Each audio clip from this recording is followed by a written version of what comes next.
Hey everybody, this is Darren Van Dam, and you are watching Flick Connection, the show that helps you get more out of movies. And today I want to tell you about all the best things getting added to Netflix in May 2019.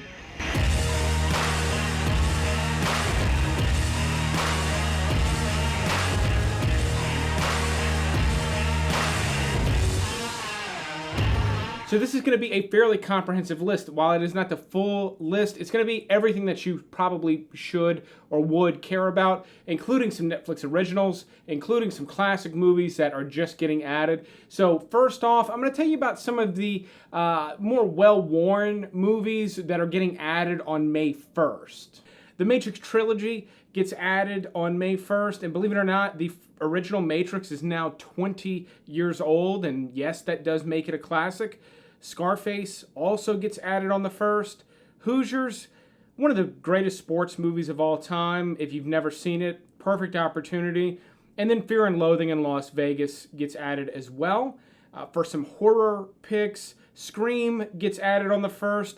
We just talked about this one at length on the Flick Connection podcast, so go over there and check that out if you're interested. Gremlins gets added, which they totally missed the Christmas season. I'm not sure what happened there. And then Taking Lives is actually a pretty good murder mystery. It doesn't really fit into horror, but it's a sub-horror genre movie with Angelina Jolie and Ethan Hawke.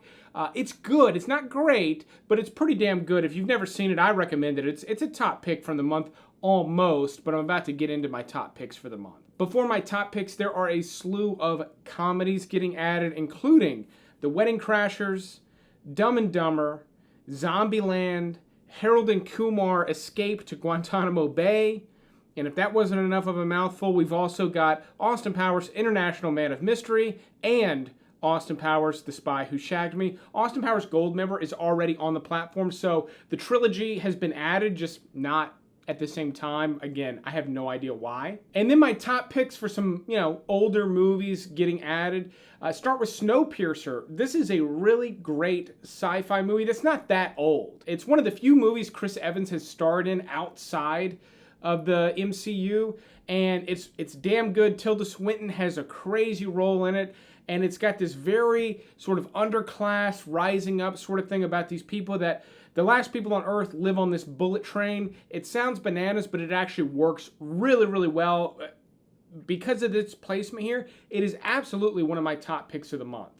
Revolutionary Road should be watched with caution. This is a grim movie. This is dark. This is going to take you to a dark place, but it features amazing performances from Leonardo DiCaprio and Kate Winslet. Really, they're reuniting after Titanic, and instead of this incredible love story, you really get this story of this failing marriage, and it's heavy movie. Not really the type of thing I would normally recommend, but it is very, very good. It's directed by Sam Mendes, who's an incredible director. It's really well put together, but again, make sure you're in the right mood before you watch this one.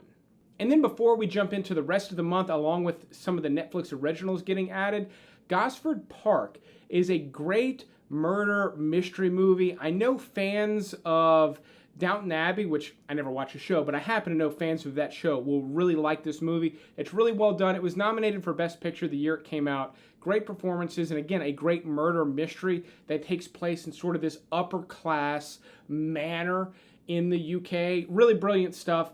I like it a lot, and it's not really my type of movie, not the type of thing I'd recommend, but it's so well done, it makes it into my top pick of the month as well.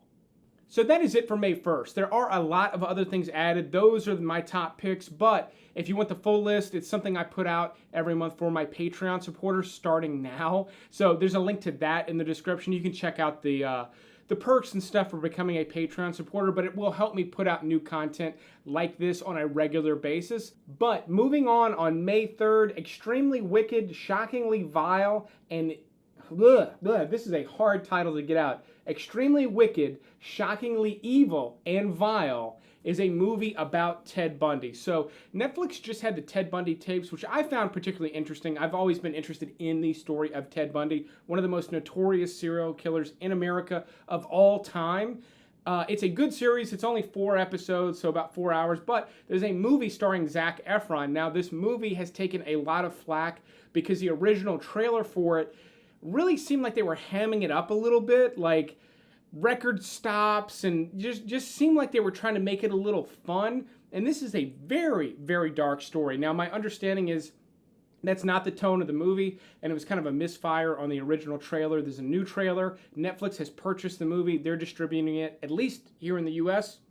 I'm looking forward to seeing it, and we'll be reviewing it later this week. And on the complete opposite end of the spectrum from a Ted Bundy movie, Mr. Mom gets added on the 3rd as well. A classic for sure. I love it. I'm a big fan of Michael Keaton, and this is a great one. If you've never seen it and you want to watch something funny, maybe something to wash that Ted Bundy taste out of your mouth after watching that movie, Mr. Mom would be a great pick. No matter how many times I see it, I always find this one really funny. Maybe it's because I'm a dad, but I'm pretty sure I found it funny before I was a dad, so it appeals to a broad audience. But let's get back to some Netflix originals. Also on May 3rd, Dead to Me is a new Netflix original series. It stars Christina Applegate, and this is, I think, her first, maybe not, maybe it's not her first TV role since Married with Children. However, it's her and Linda Cardellini, who I really like. Fans of the show Bloodline will recognize her from that. Fans of the show Freaks and Geeks will recognize her even more from that.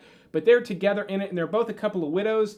This is not a spoiler because I do not know where the show's going to go, but it seems like one of them might be responsible for their husband's death, yet they bond together as widows, and then sort of things start to get crazy. Looks like it might be fun enough. Not sure it's my type of thing, but it looks like it's at least worth a look. On May 8th, the show Lucifer, which was popular on network television, actually returns as a Netflix original in season 4. So it was canceled, Netflix picked it up. You're gonna get a new season 4 starting on May 8th. If you were a fan of the show, personally, I've never watched it, but I know it has a big following, even within the comment section of this channel, so I had to mention it. And on May 9th, Insidious gets added, another one that was talked about fairly recently on the podcast. Again, link in the description if you're curious on checking that out. On May 10th, Wine Country is a new Netflix original movie starring and directed by Amy Poehler. This is her first time in the director's chair. Should be interesting. It stars Maya Rudolph, Tina Fey, and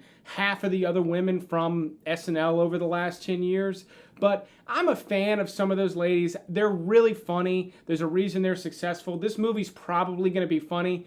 If their movies appeal to you anyway, this is probably going to be one of the best picks of the month. It's not for me, but I'll definitely be watching it. Not sure I'll do a review, but I'm definitely at least going to check it out and see what it's all about. The Society looks like a really interesting new show. Season 1 gets added on the 10th as well, and it's about a bunch of teenagers that wake up to find that all the adults and children are gone, and they're sort of like in this replica of their town, and they can kind of do whatever they want, which sounds great, but obviously for a show like this, things don't go very well. The concept of the show sounds a lot like a Twilight Zone episode, and I'm a big fan of the Twilight Zone, so I'll be scoping this one out. If it looks like it's geared more towards teenagers, it's probably not going to be my thing, but if it's geared more towards fans of things like the Twilight Zone, and it just happens to center around teenagers, this might be one of my new favorite shows on the platform. We'll see. Now let's jump ahead almost a week. Take Me Home Tonight is a fairly funny comedy that came out just a few years ago. It stars Topher Grace from that 70s show. It's pretty funny. It takes place during the 80s. It's about a night at a party. It feels kind of like an 80s movie. It's rated R, I believe, and there's cocaine, boobs, just a lot of partying. It's that type of a movie, but I remember it being fairly funny. There's some very dumb stuff in it, but if you just want kind of a mindless, funny comedy that you probably did not see because this one did not do well, it's better than I think the reviewers originally gave it credit for, but not by a lot. And then on May 24th, The Perfection is one of the more interesting Netflix originals getting added. It sounds like it's going to be a horror movie. However, Netflix has released some things like Velvet Buzzsaw that are sort of horror subgenres that are not full-blown horror movies. Hopefully this is one, because they haven't released too many, but it's about a celloist who's constantly striving for perfection in her cello playing, and it ends up yielding some horrific results. That's about as much as you can get from the trailer. It looks like it's well shot, fairly well produced. It at least has my interest for now. it does definitely look like one I will be reviewing, and when I do, I'll be honest with you about how good or bad it is, so stay tuned for that. On that note, if you like this type of content, definitely click that subscribe button and be sure to click the bell icon. That way you get notifications when I put new videos out. I'm only putting out a couple a week. I do these all on my own, so you're not going to get inundated with notifications. Outlander Season 1 and 2 is a Starz original series that is getting added to Netflix. Very interesting concept. It involves time travel and all sorts of crazy stuff. It's a very popular show. If you have not seen it, you don't have access to Starz, now's a perfect time to go ahead and jump on Season 1 and 2. I have found in the past that when Netflix does this, if they pick up this show, maybe a year from now or maybe less, they'll get Season 3, maybe 3 and 4. So they will likely add multiple seasons going forward, so it's kind of safe to go ahead and scope it out. No promises, but that's at least what they've done in the past. And then before telling you about a couple of things leaving in May, on the 31st, we get a limited series. Now, Netflix has not done many of these, and this one is called When They See Us, and it is about the Central Park Five, which is about a group of black, I think they're teenagers. I don't think they're in their 20s. They're teenagers that were falsely accused of rape. It's a landmark case. It's a very famous case, but this is a series done about it. It's actually done by the same director as Selma, so it's promising. It's certainly something I can tell you now. It's something Netflix is probably proud of. That's why they're releasing it on the 31st. They're going to hype it up all month. When Netflix does that, it's generally because it's a good quality show or movie. They tend to not really stretch it out and have sort of like really noteworthy release dates for their more like meh projects, like things like last month, like The Silence. So it's just an indication that this could be really good, so keep your eyes out for that. Now, in the description, there will be a full list of everything leaving May 1st. However, because this video comes out right before May 1st, most of you have already missed the boat. So I'm only going to tell you about a couple that are leaving later in the month, including Southpaw, starring Jake Gyllenhaal. It is a boxing movie, but it's about a lot more. It's a good new-ish release. It's only a couple of years old. It's one of the better new releases that's been on Netflix, but it's about to leave, so be sure to watch that before the 24th. In fact, the date it's deleted might be the 24th, so maybe watch it by the 23rd at the latest. And then on the 31st, I Know What You Did Last Summer leaves. You know, most of you probably don't really care about that, but that's another one that got covered in the podcast. It didn't make the list of the best horror movies from the 90s, but it was at least worth mentioning, so it's in the mix. Like I said, go check out the podcast. It's a great way to support the show. That branch of the show is growing, but it is a separate channel, so you have to go over there and subscribe. If you want to support the show further, there is a link to Patreon. You can be a supporter like any one of these fine people, and it is honestly a great way to support the show. There is not a lot of ad revenue that comes out of these videos, even when they get hundreds of thousands of views. So it's a big help, and it moves me closer to being able to produce more and more stuff like this to ensure that my viewers never run out of good movies to watch, but I will keep making videos like this one as long as you keep watching them. Thanks for checking this one out, and you will see me on the next one.